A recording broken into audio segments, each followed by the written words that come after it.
Thank you everyone for joining our webinar on achieving a better return on investment, a look at Financial Force PSA versus alternative PSA solutions. Today we have a moderator who will be walking you through the webinar, and that is Matt McCallum today, who's stepping in for Kevin Furlow. The agenda is that I'm going to have Matt walk you through a little bit about d'Absolute. He will also talk to you about, introduce the speakers, and then he'll go through the panel discussion with our 4 speakers today. And then we will hand it off to Issam, who's going to walk us through the system flow and then the Q&A session before we end. Matt, I'm going to pass it over to you. Thanks, Erica. And first off, thanks to the speakers and everybody joining us today. As Erica mentioned, bit of a bait and switch here today. I apologize. Kevin is a little under the weather. So to his hordes of fans, you're stuck with me for the next hour or so. My name is Matt. I'm the VP of Sales at d'Absolute. So I'm responsible for our engagement with our customers, our strategic partners, Financial Force and Salesforce. As a business, our primary focus is customer experience excellence. And that's going to feed into the discussion we have here today. We're a service delivery company, and to manage excellence, you need a robust and capable platform to do that. So at d'Absolute, we do believe every customer is a reference, and that referenceability is driven through delivery excellence. We're here to deliver innovation, business process optimization, a refined end user experience, and ultimately partner with our customers to drive compelling ROI. We're doing this by leveraging the Salesforce platform. That's what our customers are using to run their business today. And with Financial Force, we're focused on a customer-centric, connected services journey. And we couple that with outstanding operational capabilities with Financial Force and delivery of robust business intelligence. So all topics that you're going to hear about throughout today's discussion. Our intent today is to share an open discussion around a pretty critical topic for our customers, project management. We'll discuss the pain points that a PSA solution should be addressing, as well as the organizational value it should add. Before we begin the larger conversation, I want to take a couple minutes. I'm going to introduce our speakers. So today, we've got Issam Nassim, our Manager of Solutions Consulting. He's a seasoned solution consultant with 17 years of experience. Brings a wide range of knowledge, various domains, including pre-sales, marketing, and sales. His passion is to craft solutions that are tailored to customers' requirements. That's a major driver for his work. Issam's focus is on d'Absolute's revenue practice, which includes Financial Force applications and our Salesforce Revenue Cloud practice. He's a lead to cash expert and a Financial Force PSA certified expert. Then Rachel Chand. Thanks for joining, Rachel. She's our Director of Professional Services.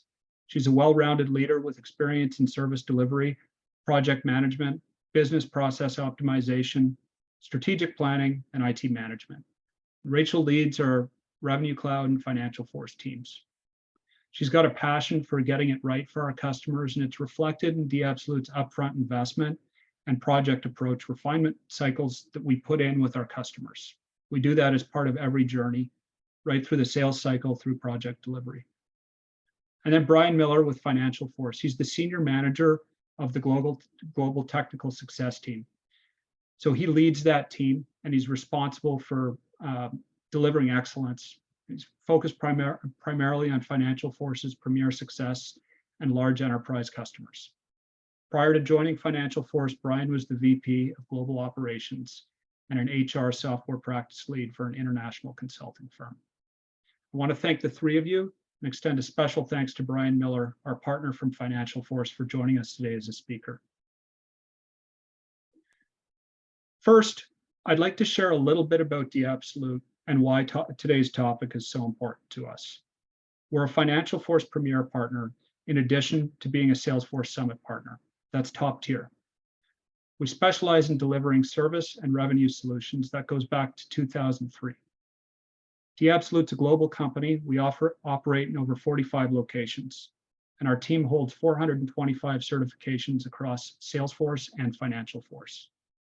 Our expertise as a Financial Force partner lies in our ability to implement the complete revenue lifecycle from lead to cash.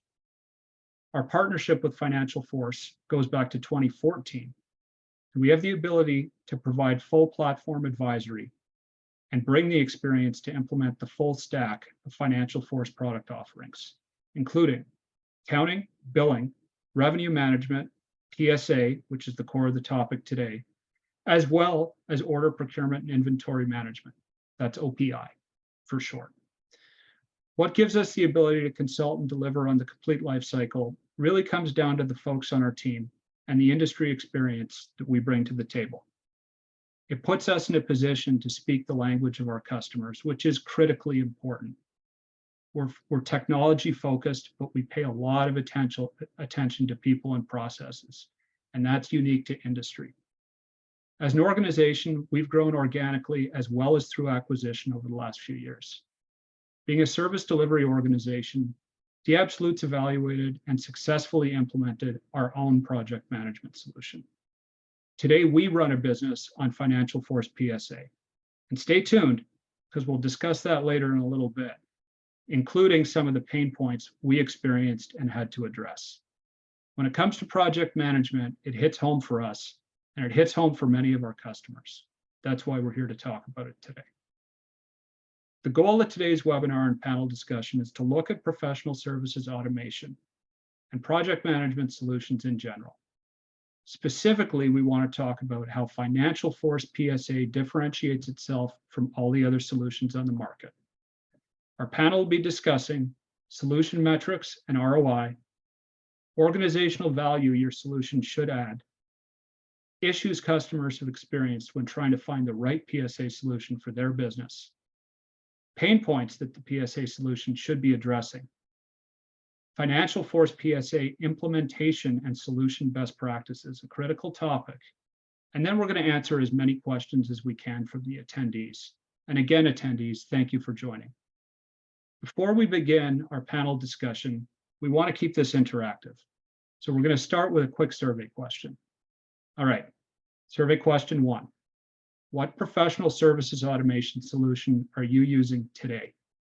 We encourage you all to let us know.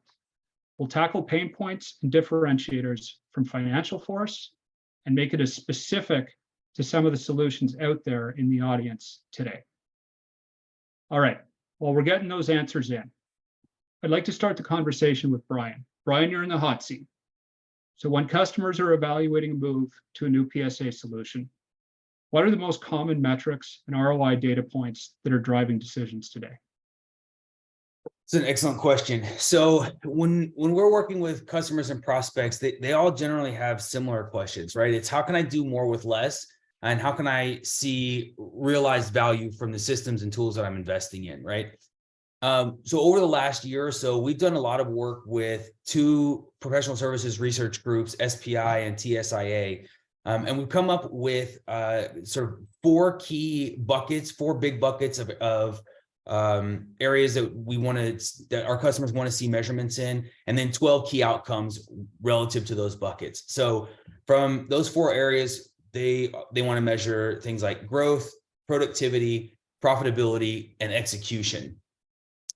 And within that, the interesting questions that a lot of companies are trying to ask are, is the work that we're doing, is the work that we're getting done, is it getting easier? Are my projects more profitable?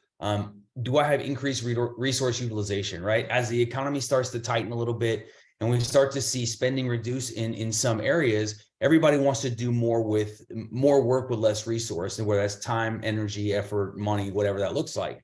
And the ability to track and monitor that is a really critical outcome. We want to see that all the way from our pipeline, how much demand do we have for work to be done, to the work that we're doing now, to work that we've finished, and has it been done profitably?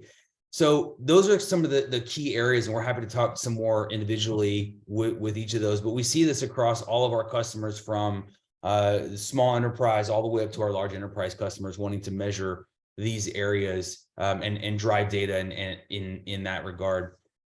Rachel, as a partner, what do you all see in this area?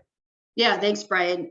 You mentioned the SPI benchmarks, and I think what we've been seeing out in the field with customers, it really complements that nicely. So I think one of the biggest gains that our customers see when they move on to Financial Force PSA is a jump in the billable utilization. So typically our customers see a 2 to 4% increase in that area. We also see efficiencies around more projects, so being able to execute more projects with the resources, and that really falls into that theme of doing more with less, as you mentioned, Brian. Customers also see shortened projects, so the same project maybe can be delivered faster. And what does that mean? Well, you can really improve those project margins as a result of that. So you're not just looking at an increase on your top line, but also on your bottom line as well. And then the other key metric that a lot of customers are seeing as an outcome is around the revenue per consultant. So, that's a good measurement to look at when you're rolling out a PSA project, is to see not just if you're increasing your revenue, but how is that looking when you really tie that in with the number of consultants you have in your org. And then kind of a cool metric that we're also seeing, which really shows you that PSA is not just a silo, right? It really is tying in nicely with your lead to cash process with customers, is improvement in ability to collect payments faster. And that makes a lot of sense, right? If you're able to generate an invoice faster because you're getting the data that you need out of PSA in terms of time and expenses, and able to roll that out quickly to customers in the form of an invoice, then you're going to be able to collect payments faster as a result. So again, another great improvement that we're seeing there. Yeah. Yeah.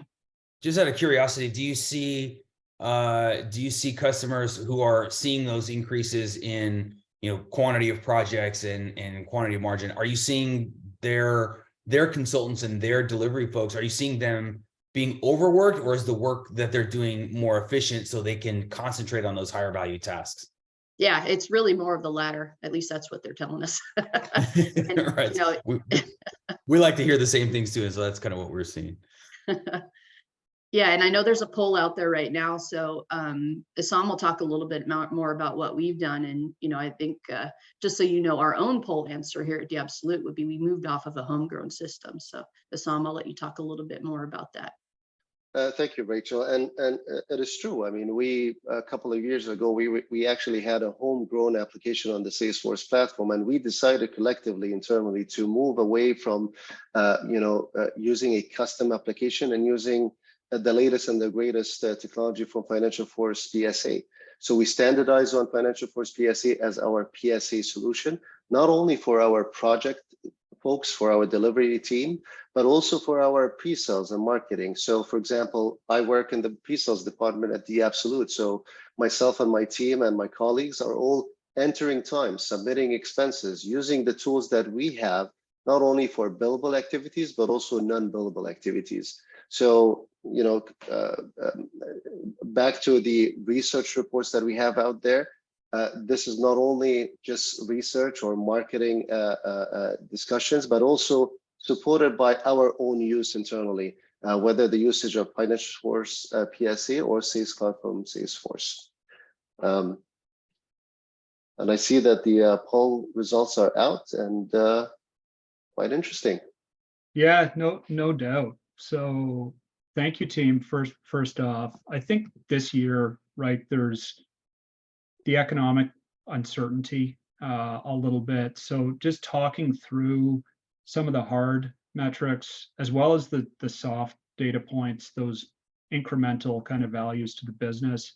We're hearing a lot about that. Rachel, you and I are talking to customers on a daily basis, and I think we're finding ourselves pulled into those discussions in an even more hands-on way than we've been in the past, and just aligning delivery of the metrics and measurement to the metrics within the context of the project. Would you agree with that, Rachel? I think we're seeing a lot of it. Yeah. It's a great thing that Financial Force is doing up front with customers and with us as a partner, is we're really helping customers to put together that business case for value realization. And that can be, a nice package to put together to really build a case for why you're looking to move to PSA or move off of your current system. Or, I don't think too many people selected none or excel or help, but there could be some incremental improvements that you can realize, and we can partner with you and with Financial Force to really help build that business case. Yeah, and speaking of, Isam brought up the results. So interesting results.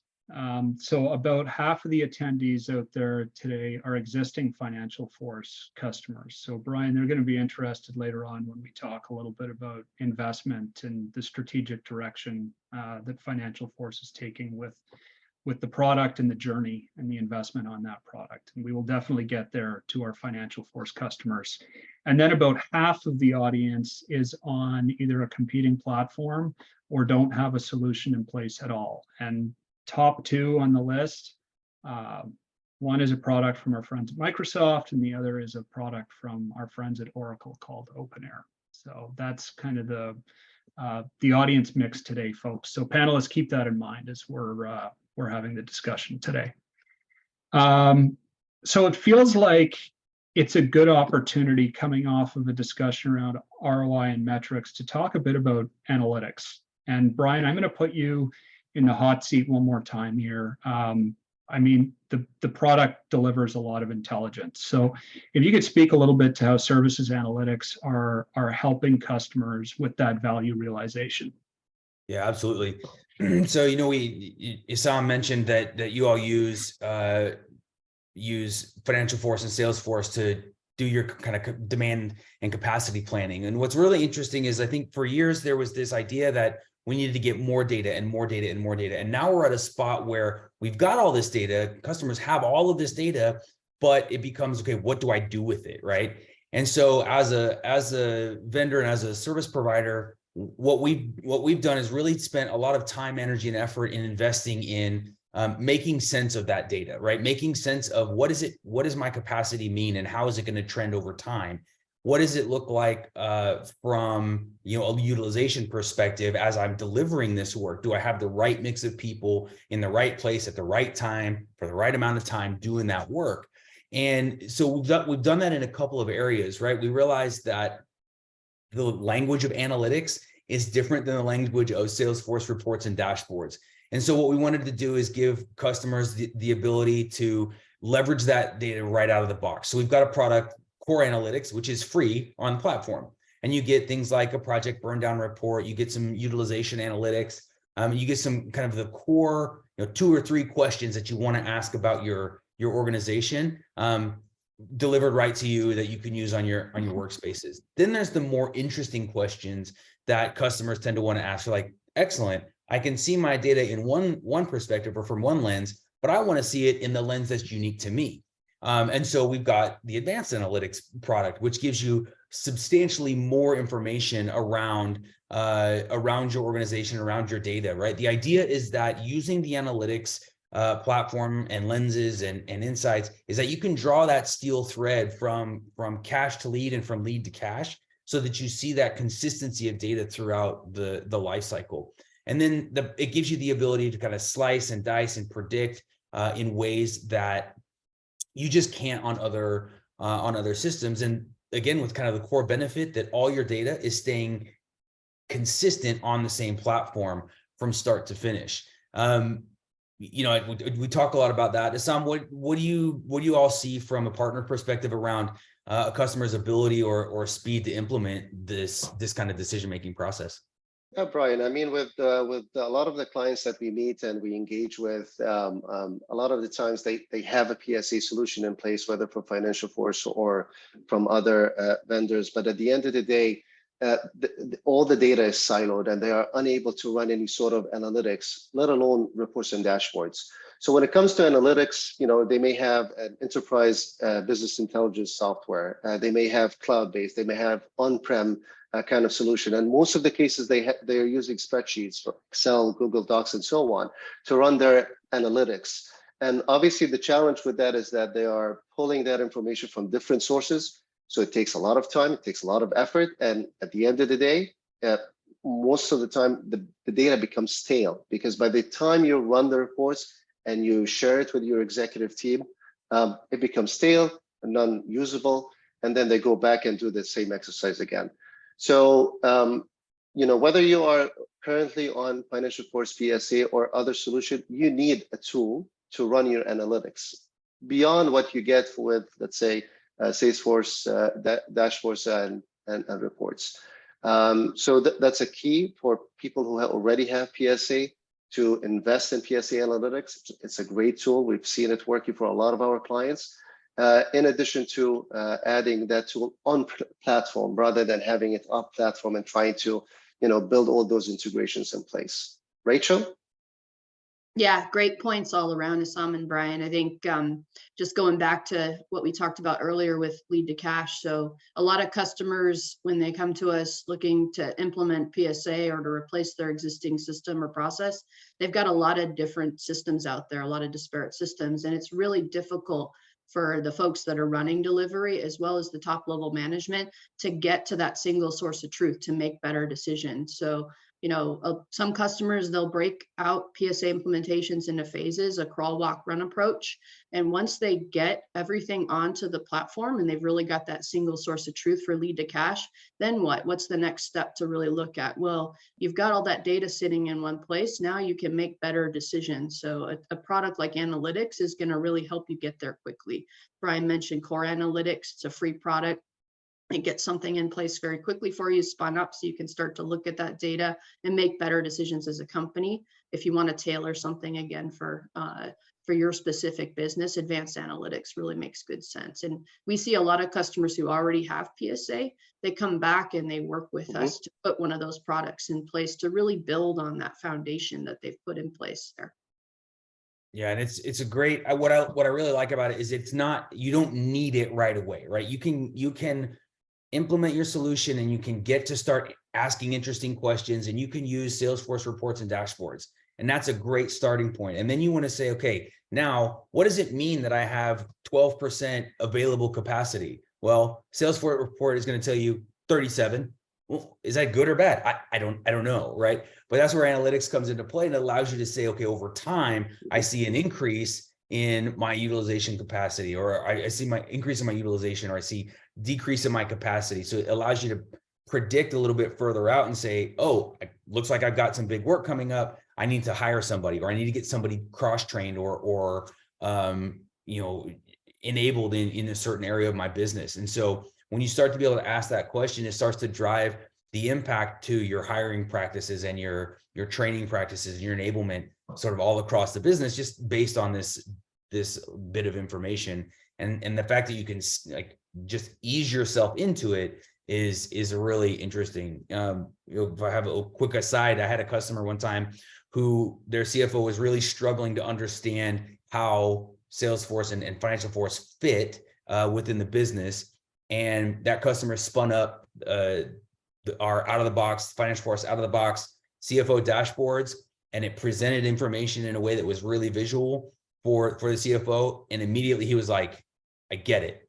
I understand why this matters, and why the consistency of the data on the platform really matters to, and so that customer was able to continue to invest in the platform, but it also then in other areas of their business that the CFO had insight into and wanted to ask interesting questions about. So resulted in about 8% increase in margins across certain project types, which was, I thought, really, really impactful for them. Yeah, that's awesome.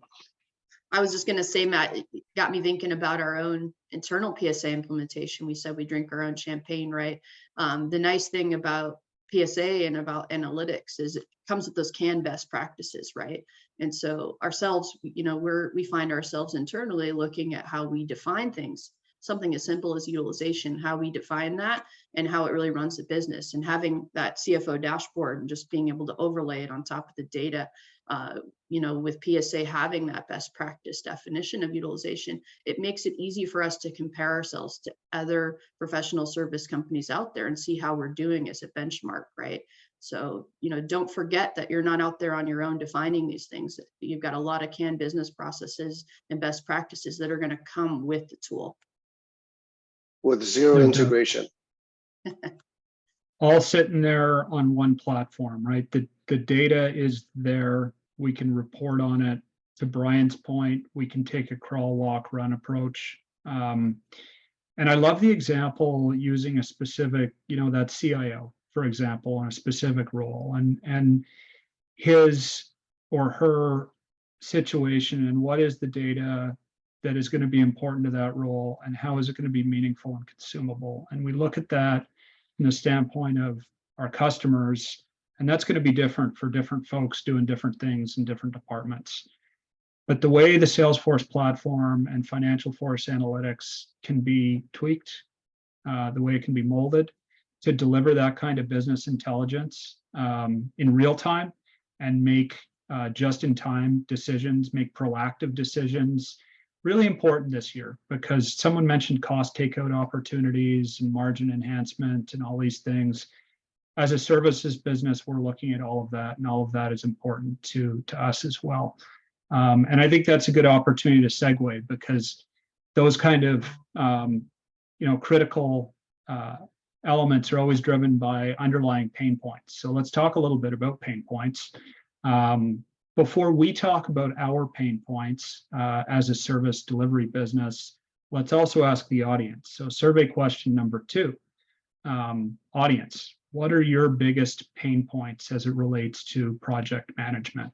So you got some options up there, and then you got a cop out to say all of the above if you want to take door number 3. But we got revenue leakage, manual process, inaccurate estimates, staffing mismanagement. We hear about all of these things when we're talking to customers, and so we want to hear from you, and we'll share the results here in a little bit. But while folks are answering, Rachel, I'm going to turn to you here for a sec.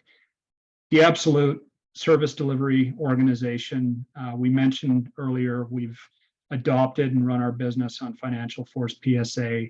What were some of the pain points that we were experiencing? What drove us to improve by implementing Financial Force PSA? Yeah, I think the biggest or the easiest way to sum it up is tied back in with something Brian Miller said a little bit earlier, which is really the pain of not having the right resources in the right place at the right time.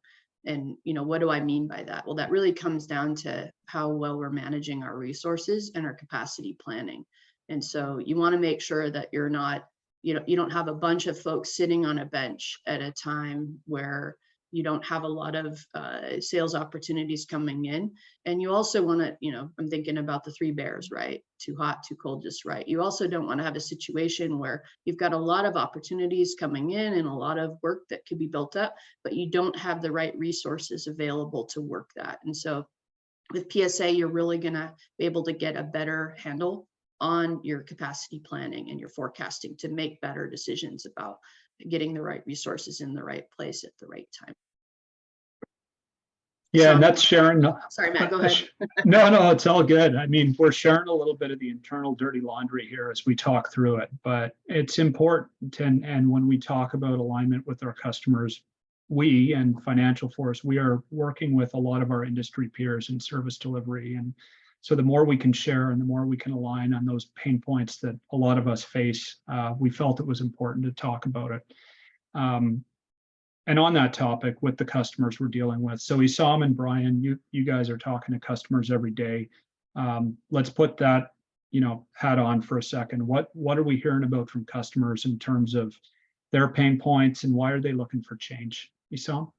I think one of the pain points, it comes to the dirty word of integration. So, with a lot of clients, whether you're small, medium, or enterprise, you will end up, integrating your PSA solution with external systems, be it HR system, be it payment system, accounting, financial system, whatever the case might be. Could be revenue recognition and so on.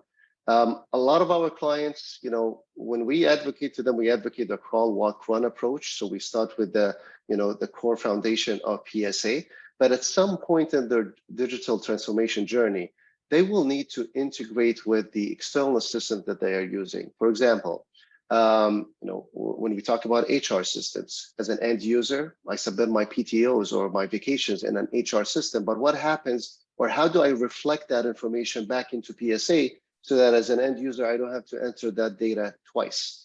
As a matter of fact, internally, that was one of our pain points, and we managed to integrate our HR system with PSA so that I don't have to do double entry. A lot of other clients want to integrate their PSA solution with their accounting system so that from a finance perspective, I don't have to enter the data twice. So there are a lot of pain points when it comes to integration. We can assist with that. That's why we always advocate to run your business on platform as much as you can to reduce that integration cost. But at the end of the day, you can't escape it. You will end up with some sort of an integration project, and we can help with that. Brian, what about you? What have you seen with Financial Force clients? Yeah, it's exactly that point, right? So when we think about a lot of our customers, we understand that we're not the only tool in the shed, right? So when we think about that, we want to think about the holistic ecosystem, right? What does it look like upstream? What's coming in? What does it look like downstream? What are we trying to push out? And I think you guys as a partner do a really great job with this, having an understanding of the Salesforce platform. What happens at the marketing level with lead gen, and how does that flow in, and how is that managed?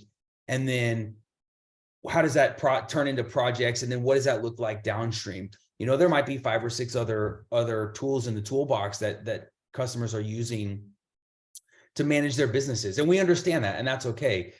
We do encourage, obviously, consider the platform first, because it makes all of the integrations and everything easier. Consider what tools you might need from that perspective as a primary decision point. And then the second step, what does it look like to integrate with that platform? Is there something pre-built? Is it already super easy? Is it easy to get in and out? And then look at that custom level, right? Because as you look to design that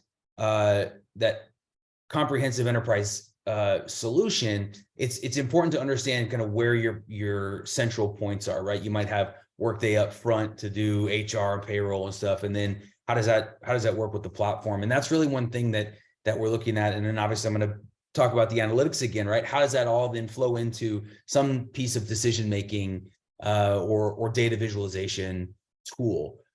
So with those considerations, that's the things that we see, and we see the customers who have the least number of pain points and least numbers of integrations. That's kind of their central consideration, is around that concept of an ecosystem, and knowing that we're one tool in the broader playground. So that we see that quite a bit, and we like when our partners are also Salesforce partners, so that they can help guide customers through that. And I think you guys do a great job there.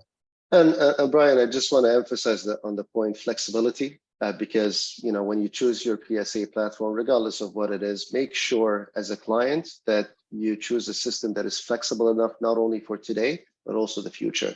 And I'm a bit biased from a Salesforce Financial Force perspective. That flexibility is ingrained in the solution. So keep that in mind.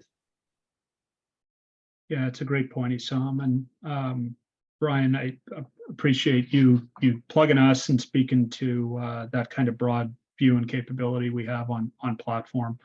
All right, let's look at the results of the poll. I'm curious, what's the number one? Ooh. All right. Anybody want to guess what the number one answer was? The audience took door number 3. All the above. Oh, you guys can see it too. That isn't fair. All right. It's all of the above. So again, that was revenue leakage, manual process, inaccurate estimates. If you want to silo, the number 2 pain point is manual process. So not sure, we can't correlate that to folks that are running on a different platform necessarily, or maybe they are running on an existing PSA solution and there are manual processes that are broken off of the platform, or maybe there's no solution in place at all. But very interesting. Look, and we're available as follow-up to talk about the needs of your specific business. We're a phone call away. So thank you for contributing and answering the poll. We mentioned before pretty good number of existing Financial Force PSA customers on the call today. So let's talk about a topic that'll be of interest to them.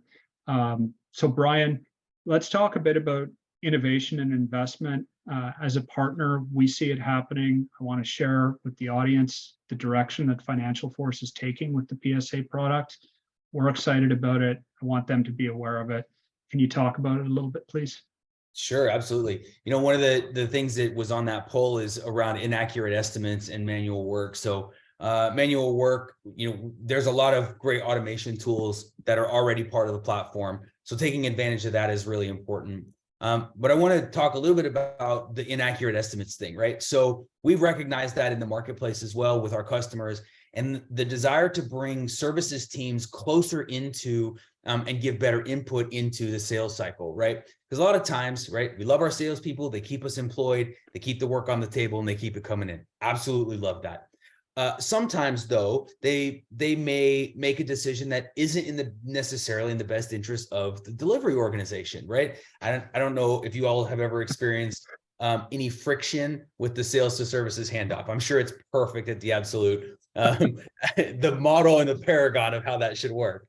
But one thing, so one of the areas of our investment, so there are 11 key investment themes at Financial Force that we have, 6 on PSA, 5 on financials.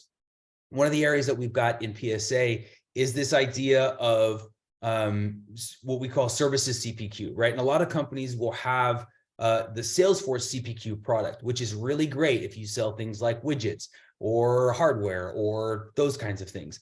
It's not as great when you're talking about selling opinions and services, right? So that's where our product kind of steps into play there. And I'm not trying to sell it, but they work really well alongside of each other. And the idea there is to bring services closer into that sales process so that when the salesman goes out and says, hey, here's how many software licenses you have. Oh, by the way, we've got implementation that goes alongside of that. The service delivery teams can own a little bit more of that and say, hey, okay, for that kind of implementation, for that kind of customer, with those kind of parameters, we think it's going to take about this much work. Here's what we think that contract should look like. Sales, here you go ahead and give that to the customer team or to the customer's buyer. And so it allows more ownership, allows more transparency, allows more collaboration sort of between those two organizations, right? And so that helps on the front end with services CPQ.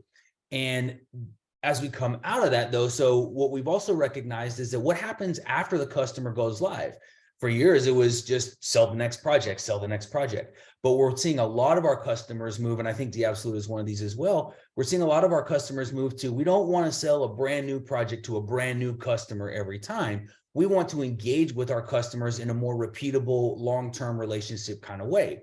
And there are customer success tools that exist out in the marketplace, and they're great, but sometimes it's like trying to kill a mosquito with a cannonball, right? Not necessarily the right tool for everybody. So for those customers who are wanting to go from 0 to not 0, and have something that looks and feels and is very similar in experience to the way we deliver projects with Financial Force, we've got another solution that we're investing in around the back end of that called CS Cloud, right? And that allows customers to have either a very limited or no customer success operation at all to start that process, right? Start to look at how do you engage with a customer post go live, post deployment, all of those sorts of things. And so those are two really big areas for us that we're working on to bring services both forward in the process and to support services after the go live. And then sort of another area around that is around automation, right? We're always looking to make sure and see that the parts and pieces of our solutions that are supposed to work automatically together are doing so efficiently and effectively so that you can concentrate on your high value task and you can concentrate on those good metrics like project margin and utilization, investing in your people and all that kind of good stuff. So of the 6 areas, kind of those are the 3 that we've got that are, I think, the biggest areas of investment for us. Issam, thoughts, opinions? I think, Brian, those are excellent points. And the fact that Financial Force is investing in all these tools on platform reduces the amount of integrations that we as an implementer have to build. And, it might sound surprising that I'm saying this, but on the contrary, we prefer to use out-of-the-box tools, out-of-the-box applications, reduce the amount of integrations, because at the end of the day, what matters to us is the customer success and the customer satisfaction. So, one of the key things that, in addition to what Financial Force is bringing to the market, we as a company, we're investing in a lot of accelerators that connect the dots between Salesforce and Financial Force applications. Case in point, time of day scheduling, one of our investments in the platform, and the other one is rolling warehouse, another example of how much work we are putting in order to reduce the amount of integrations and run things on platform as much as possible. Rachel, what are your thoughts on that? Yeah, those are great accelerators that we've been rolling out for our customers. I'll talk a little bit about some things that we're doing in-house that are pretty cool too. So Brian talked about CS Cloud, that's Customer Success Cloud. We're also internally looking to roll that out. So we're looking at building off our own PSA investment, rolling out a tool like CS Cloud is going to give us that customer-centric view. At the end of the day, the customers are the reason why we're here, right? As a service delivery firm, we understand that we really need to have that customer-centric view or hub. And it's not a one and done situation. We're not just rolling out an implementation or project for a customer and then moving on. It's really the beginning of a relationship and a journey with that customer. And CS Cloud is going to give us that insight to look at that journey, how things are faring with the customer themselves, and what we can do to really help customers realize more value. You hear us harping on a lot of value discussion here today. And even if you've rolled out Financial Force PSA, there's always room to realize more value from that investment.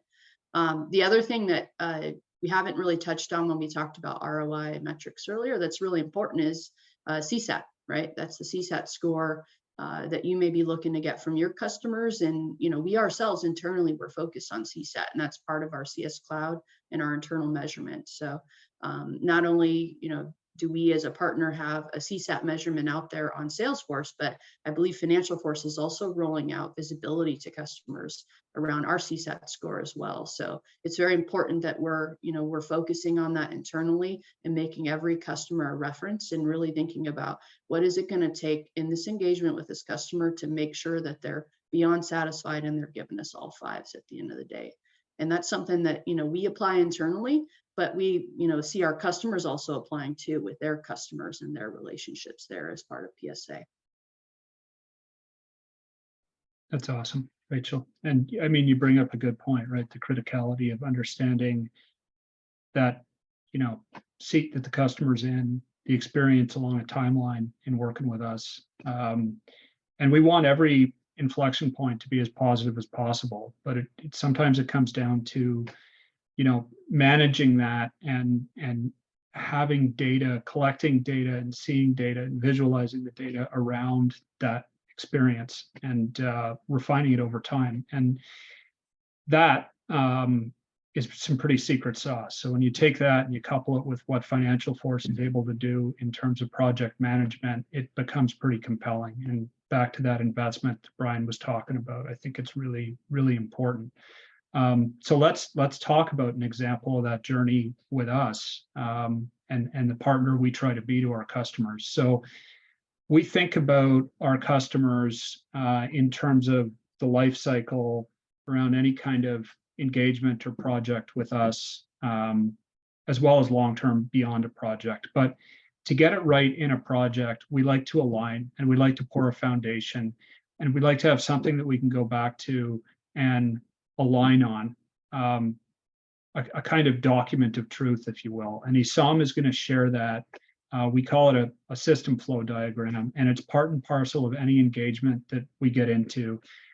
It's going to be an example of, you know, our understanding of the platform and Salesforce, and then how PSA layers into that solution, as well as, you know, other elements of consideration for a customer as we engage and take them on the journey. So that said, Issam, I'm going to point it your way. Do you want to share the system flow? Yeah, I'm just waiting for, there you go. Thank you, Matt. So basically, you know, as Matt stated, what we typically do with our clients during the pre-sales engagement, even before we start the project, we'd like to understand the, you know, the current environment and the future state of that environment and how things will interact with the PSA or the Financial Force PSA solution. So we're not looking only at PSA in silo. We're actually looking at the downstream and upstream implications on the various systems that a client has.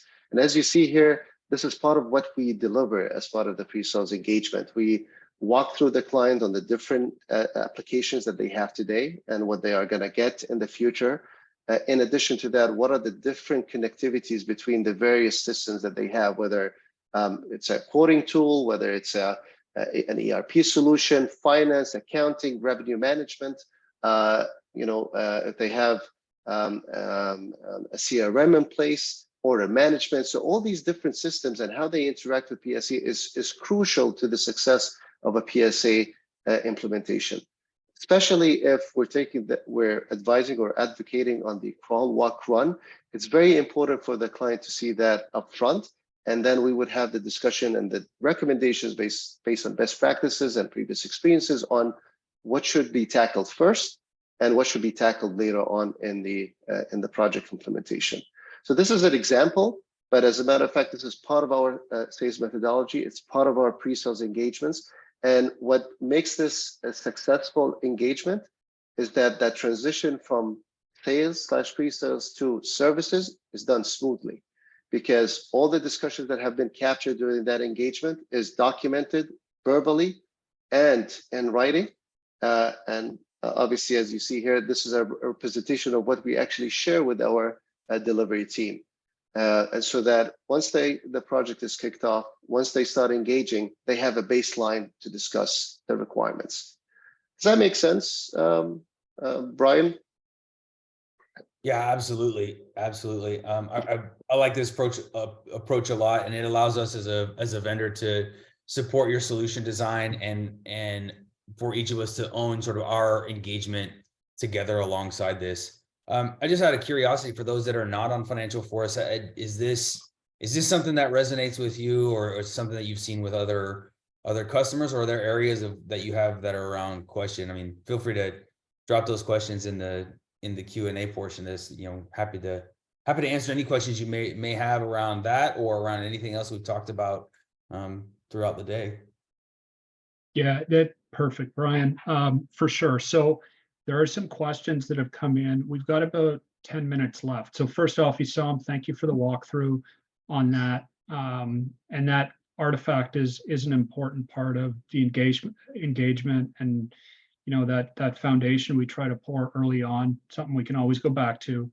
To Brian's point, have you seen anything like that? Was that part of your solutioning around your current solution deployed, or have you thought about it internally?